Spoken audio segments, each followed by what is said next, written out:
السلام علیکم ورحمۃ اللہ وبرکاتہ۔ بسم اللہ الرحمن الرحیم۔ وہ اپنی ماں کے ساتھ ہی رہا کرتا تھا، اس کے سوا گھر میں کوئی اور نہیں تھا۔ ہاں، ایک نوکرانی تھی جو گھر کے کام کاج کے علاوہ اس کی بوڑھی ماں کی دیکھ بھال کرتی تھی۔ وہ بری طبیعت کا مالک تھا۔ اس کے معاملات اور رہن سہن سے اس کی سخت دلی کا پتہ چلتا تھا۔ وہ اپنے دل میں دوسروں کے لیے تو کجا، اپنی ماں کے حق میں بھی نرم گوشہ نہیں رکھتا تھا، جبکہ اس کی ماں فالج کے شدید حملہ کے علاوہ بینائی سے بھی محروم ہو چکی تھی اور اپنے نوجوان بیٹے کی محبت اور دیکھ بھال کی محتاج تھی۔ ماں کی خدمت کا کیا ذکر، اس نے تو اپنی بوڑھی ماں کی طرف کبھی پیار بھری نظر سے دیکھنا بھی گوارا نہیں کیا۔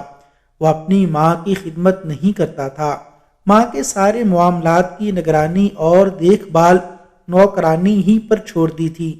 اس کی بدقسمتی کی انتہا تھی کہ وہ اپنی عمر رسیدہ ماں کی خدمت اور اطاعت کی بجائے اس کے ساتھ تلخ کلامی سے پیش آتا تھا اور اپنی کڑوی کسیلی باتوں سے اس کو تکلیف دیتا اور اس کے جذبات کو بڑی ٹھیس پہنچاتا تھا۔ اس نالائق اور نافرمان بیٹے کی جرت دیکھیے کہ وہ اپنی ماں کی پینشن کی رقم وصول کرنے کے لیے اسے ویل چیئر پر بینک میں لے جاتا، اس دوران اپنی اس ماں کے ساتھ بدتمیزی کرتا جس کی پینشن کی رقم سے وہ اپنی جیب گرم کیا کرتا تھا۔ ماں عمر رسیدہ ہونے کے ساتھ ساتھ آنکھوں سے محروم اور فالج کے حملے سے اپاہج ہو چکی تھی۔ وہ عمر کے آخری حصے میں اپنے نافرمان بیٹے کی اذیت ناک باتیں سنتی، مگر کر بھی کیا سکتی تھی، بہت مجبور تھی۔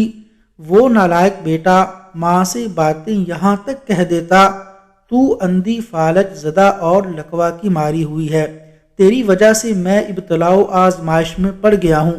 جب عمر کے آخری دنوں میں بوڑھی ماں اپنی ہی اولاد سے ایسی کڑوی کسیلی باتیں سنے گی تو اس کے دل پر کیا گزرے گی، ناظرین اس کا اندازہ کر سکتے ہیں۔ وہ بیٹے کی باتیں سن کے بڑے صبر و شکر سے کام لیتی، مگر کبھی ایسا بھی ہوتا کہ اس کے دل سے آہ نکل جاتی اور وہ زاروں قطار رونے لگتی۔ ماں کے آنسو دیکھ کر بجائے اس کے کہ بیٹے کا دل پسیج جائے، الٹا اس کی زبان سے نازیبا الفاظ نکلنے لگتے۔ ایک دفعہ تو اس نے ماں کے آنسو دیکھے تو یہاں تک کہہ دیا، اللہ کی قسم اگر تیری پینشن میری روزی سے مربوط نہ ہوتی تو میں تجھے بوڑھوں کے گھر چھوڑ آتا۔ نالائق بیٹا یہ جملہ کہتے ہوئے ناک بھون چڑھاتا، مگر اس کی بوڑھی ماں کی جو کیفیت ہوتی وہ ناقابل بیان ہے۔ بیٹے کے جارحانہ کلمات سے اس کا کلیجہ منہ کو آتا، شدت تکلیف اور غم سے اس کا دل پھٹ رہا ہوتا۔ بینک سے گھر واپس آتے ہی نالائق بیٹا اپنی ماں کی پینشن کا پیسہ جیب میں ڈالتا اور ماں کو نوکرانی کے حوالے کر کے باہر نکل جاتا، دوستوں کے ساتھ شب بسری کرتا، ان کے ساتھ لہو و لعب میں وقت برباد کرتا اور کبھی کہیں سفر پر نکل جاتا۔ اس دوران وہ اپنی ماں کی فکر نہ کرتا، نہ ہی اس کے حالات کے بارے میں جاننے کی کوشش کرتا، بلکہ اس کی سنگ دلی دیکھیے کہ وہ اپنے دوست احباب کو بھی ماں کی خیر و عافیت دریافت کرنے سے منع کر دیتا۔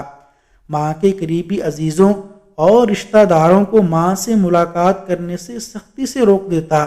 بیچاری ماں اپنے اس نالائق بیٹے کی انتہائی تکلیف دہ باتیں برداشت کرتی، لیکن پھر بھی زبان پر حرف شکایت نہ لاتی۔ وہ بیچاری کر بھی کیا سکتی تھی؟ کہتی ہیں کہ اللہ کی لاٹھی بے آواز ہوتی ہے۔ ماں کا یہ نافرمان بیٹا اپنے دوستوں کے ساتھ ایک پڑوسی ملک کے سفر پر روانہ ہوا۔ اس کا یہ سفر جہاز سے نہیں بلکہ کار کے ذریعے تھا۔ پڑوسی ملک پہنچ کر اس نے دوستوں کے ساتھ خوب گل چھڑے اڑائے، لہو و لعب میں وقت گزارا۔ اس دوران ماں کی خیریت دریافت کرنے کی کوشش نہ کی اور نہ ہی اس کے دل میں اس سلسلے میں کوئی خیال پیدا ہوا۔ پڑوسی ملک میں سیر سپاٹے کے بعد وہ دوستوں کی ٹولی کے ساتھ اپنے وطن واپس آ رہا تھا۔ اس کی گاڑی ہوا سے باتیں کرتے ہوئے سفر کی منزلیں طے کر رہی تھی۔ وہ دوستوں کے ساتھ گاڑی کے اندر گپ شپ میں مشغول تھا کہ اچانک اس کی گاڑی الٹ گئی اور سب کے سب گاڑی کے نیچے دب گئے، مگر اتنے بڑے حادثے کے باوجود سارے نوجوان محفوظ رہے۔ انہیں تھوڑی بہت خراش آئی تھی، البتہ ان میں سے اگر کسی کو شدید چوٹیں آئی تھیں تو وہ آنکھ سے محروم اور فالج کے حملے کی شکار ماں کا وہ نافرمان بیٹا تھا جس نے ماں کی طرف کبھی محبت کی نگاہ بھی نہیں ڈالی تھی، جس کی پینشن کی رقم بینک سے نکلوا کر وہ پڑوسی ملک میں رنگ رلیاں منانے گیا تھا۔ اس شدید حادثے کے بعد نافرمان بیٹے کو ہسپتال داخل کرا دیا گیا۔ وہ تقریباً 1 ماہ تک پابند بستر رہا۔ ڈاکٹروں نے حقت المقدور اس کے پاؤں بچانے کی کوشش کی، مگر آپریشن کامیاب نہیں ہوا۔ 1 ماہ بعد اسے ڈاکٹروں نے ہسپتال سے جانے کی اجازت دے دی، مگر اب وہ پہلے کی طرح ہٹا کٹا نوجوان نہیں تھا۔ نہ اپنے پاؤں پر چل کر ہسپتال سے نکلا، بلکہ وہ اسی طرح کی کرسی پر نکلا جس طرح کی کرسی پر وہ اپنی ماں کو بٹھا کر پینشن کی رقم لینے بینک جایا کرتا تھا۔ پھر ایک وہ دن بھی آیا جب اپنی والدہ کا یہ نافرمان بیٹا بینک کے پھیرے لگا رہا تھا، مگر وہ اپنی ماں کی پینشن ہتھیانے نہیں بلکہ حکومت کی طرف سے امدادی وظیفہ حاصل کرنے کے لیے کوشاں تھا۔